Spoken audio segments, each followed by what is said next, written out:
U.S. Central Command forces conducted dozens of precision airstrikes targeting known ISIS camps and operatives in central Syria.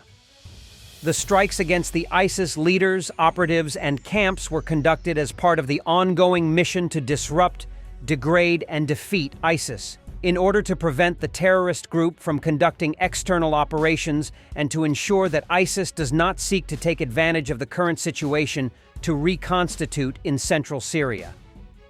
The operation struck over 75 targets using multiple U.S. Air Force assets, including B-52s, F-15s, and A-10s. Battle damage assessments are underway, and there are no indications of civilian casualties. CENTCOM, together with allies and partners in the region, will continue to carry out operations to degrade ISIS operational capabilities even during this dynamic period in Syria. There should be no doubt we will not allow ISIS to reconstitute and take advantage of the current situation in Syria, said General Michael Eric Kurilla. All organizations in Syria should know that we will hold them accountable if they partner with or support ISIS in any way. In Latakia, Sunni, Alawite, and Christian religious leaders reportedly gathered at the Hurriye Mosque to discuss the situation after Assad's regime fell and reaffirm the city's commitment to peaceful coexistence amidst recent developments. And Russia asked Turkey to help with withdrawing Russian troops from Syria, reports CNN Turk. The media reports that Russian troops will be sent to an area where Turkish military units are located, then sent to Russia by sea. It is understood that it will withdraw its soldiers in the field, except for Tartus, Deniz, and Himayim air bases, the media writes. Meanwhile, OSINT researchers note that according to satellite images, Russians have probably withdrawn at least part of their personnel from the Tartus and Himayim bases. Amid U.S. pressure, Ukraine starts thinking about drafting 18-year-olds. As Russia gains ground on the battlefield in high-attrition combat, Zelensky is facing increased pressure to deploy younger people to the front lines. For nearly 3 years, Ukraine has resisted drafting men as young as 18, as is done by so many other wartime armies. A choice that has baffled some of Kiev's Western allies, but is a deeply sensitive issue at home. As Russia has continued gaining ground on the battlefield with high-attrition-style combat, Ukrainian President Volodymyr Zelensky is facing increased pressure to deploy more younger people to the front lines. With future aid from Washington uncertain, U.S. officials have warned that Ukraine's personnel shortage is perhaps more critical right now than its arms deficit. Even with the money, even with the munitions, there have to be people on the front lines to deal with the Russian aggression, Secretary of State Antony Blinken told reporters in Brussels last week. A communications advisor to Zelensky said Ukraine will not compensate for the lack of weapons, aviation, or long-range capabilities with the youth of our men. And it is unfair to demand this from Ukraine. Unfortunately, we've always had fewer weapons than needed and are far from matching Russia's advantages in aviation, bombs, and missiles, Dmytro Litvin said in a statement. Jake Sullivan, U.S. National Security Advisor, says Abrams tanks have proven less useful for Ukraine as they are not being widely used by units. When it comes to Abrams tanks, we sent Abrams tanks to Ukraine. These Abrams tanks are not actually being used by the units because it is not the most useful piece of equipment for them in this fight, Sullivan said. He added that the U.S. has trained a limited number of Ukrainian pilots on F-16s due to a shortage of available pilots in Ukraine, and this has delayed Ukraine's ability to fully operationalize the F-16 program.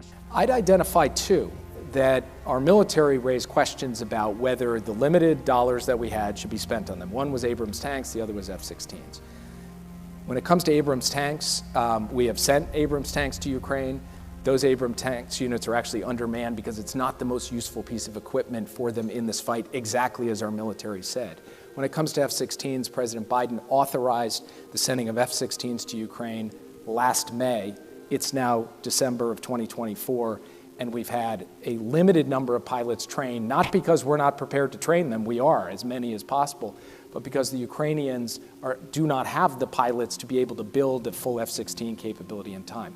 So I think this focus on these types of capabilities misses the point, which is this war is about munitions, and we have surged munitions to an unbelievable degree as fast as humanly possible. Air defense capabilities, and we have gone so far as to take the extraordinary step of asking everyone who buys air defense from the United States, wait in line, we're sending it all to Ukraine. These were not things that Congress or critics asked of us, these are things we developed and we did. Third was making sure they had cluster munitions and now landmines so that they could defend their territory effectively. Again, critical capabilities they need that we generated, not something that we were being told by critics or Congress or anyone else to do, but stuff we went and did with some controversy.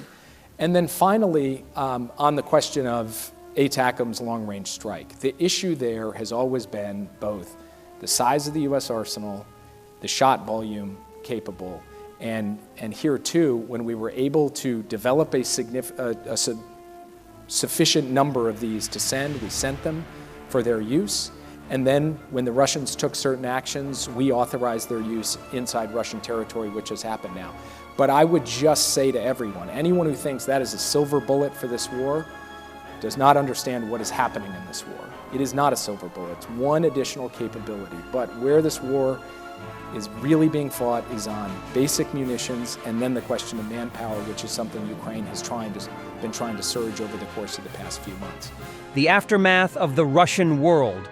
The Ukrainian cities of Mariupol, Bakhmut, Sievierodonetsk, Lysychansk, Vuhledar, Lyman, Vovchansk, Volnovakha, Marinka, Kremina.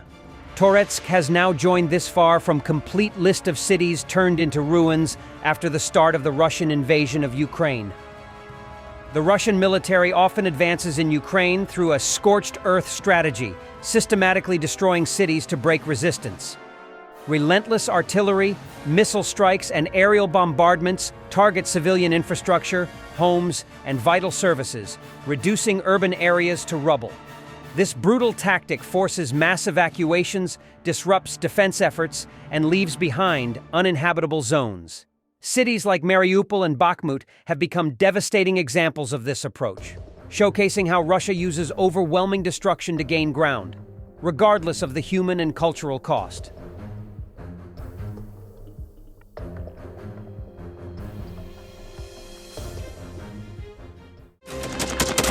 Thanks for watching, and don't forget to subscribe.